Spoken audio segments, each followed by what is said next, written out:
पवित्र आत्मा कौन है और वह हमारे जीवन में क्या करता है, यह जानना हर विश्वास करने वाले के लिए बहुत आवश्यक है। बहुत से लोग पवित्र आत्मा को केवल एक शक्ति या भावना समझते हैं, लेकिन बाइबल हमें सिखाती है कि पवित्र आत्मा एक जीवित आत्मिक व्यक्तित्व है जो बोलता है, सिखाता है, मार्गदर्शन करता है और हमारे जीवन को बदलता है। यीशु मसीह ने स्वयं कहा कि पवित्र आत्मा हमारा सहायक है जो हमें सब बातें सिखाएगा और जो कुछ यीशु ने कहा है उसकी याद दिलाएगा। इसका अर्थ यह है कि पवित्र आत्मा केवल बाहर से काम नहीं करता, बल्कि वह हमारे भीतर रहकर हमें सच्चाई समझाता है। पवित्र आत्मा को बाइबल में सत्य का आत्मा कहा गया है। आज संसार में बहुत सी आवाजें हैं, बहुत से विचार हैं, लेकिन पवित्र आत्मा हमें सही और गलत के बीच फर्क करना सिखाता है।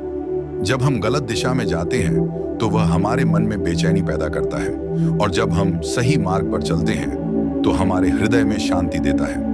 यही उसकी पहचान है। पवित्र आत्मा मनुष्य के स्वभाव को बदलने का कार्य करता है। बाइबल कहती है कि आत्मा का फल प्रेम, आनंद, शांति, धीरज, कृपा, भलाई, विश्वास, नम्रता और संयम है। यह परिवर्तन बाहर से नहीं आता, बल्कि अंदर से होता है। जहां पहले गुस्सा था वहां धैर्य आने लगता है। जहां पहले डर था वहां विश्वास आने लगता है। जहां पहले स्वार्थ था वहां प्रेम दिखाई देने लगता है। पवित्र आत्मा हमारी कमजोरी में हमें सामर्थ्य देता है। यीशु ने कहा कि जब पवित्र आत्मा आएगा तो हम सामर्थ्य पाएंगे। यह सामर्थ्य केवल बोलने की नहीं, बल्कि सही जीवन जीने की सामर्थ्य है। कठिन परिस्थितियों में हार न मानने की शक्ति, परीक्षा में स्थिर रहने की शक्ति और सत्य पर चलने की शक्ति पवित्र आत्मा ही देता है। पवित्र आत्मा हमारा सहायक और दिलासा देने वाला है। जब हम दुखी होते हैं, जब हमें समझ नहीं आता कि क्या करें, तब पवित्र आत्मा हमारे भीतर शांति देता है। बाइबल कहती है कि आत्मा हमारी निर्बलता में सहायता करता है। जब हमारे पास शब्द नहीं होते, तब भी वह हमारे दिल की बात को समझता है। पवित्र आत्मा हमें जीवन के निर्णयों में मार्गदर्शन देता है। वह हमें जबरदस्ती नहीं चलाता, बल्कि धीरे से दिशा देता है।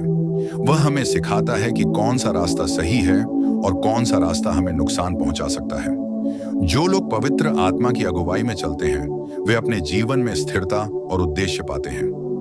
बाइबल यह भी सिखाती है कि पवित्र आत्मा के बिना आत्मिक जीवन अधूरा है। जैसे शरीर बिना आत्मा के जीवित नहीं रह सकता, वैसे ही हमारा आत्मिक जीवन पवित्र आत्मा के बिना पूर्ण नहीं हो सकता। वह केवल हमारे साथ नहीं, बल्कि हमारे भीतर रहकर काम करता है। पवित्र आत्मा हमें दोषी ठहराने नहीं आता, बल्कि हमें बदलने आता है। वह हमें गिराने नहीं, बल्कि उठाने आता है। वह हमें डराने नहीं, बल्कि विश्वास में मजबूत करने आता है। जब हम उसे अपने जीवन में स्थान देते हैं, तब हमारा जीवन धीरे धीरे बदलने लगता है। पवित्र आत्मा आज भी कार्य कर रहा है। वह आज भी सिखाता है, आज भी मार्ग दिखाता है और आज भी जीवनों को नया करता है। प्रश्न यह नहीं है कि पवित्र आत्मा काम करता है या नहीं। प्रश्न यह है कि क्या हम उसकी आवाज सुनने के लिए तैयार हैं। पवित्र आत्मा दिखाई नहीं देता, लेकिन उसके कार्य हमारे जीवन में साफ दिखाई देते हैं। जब शांति होती है, जब धैर्य बढ़ता है, जब विश्वास मजबूत होता है और जब जीवन को एक सही दिशा मिलती है, तब यह पवित्र आत्मा का ही कार्य होता है। यही पवित्र आत्मा है जो हमारे जीवन को साधारण से अर्थपूर्ण बना देता है।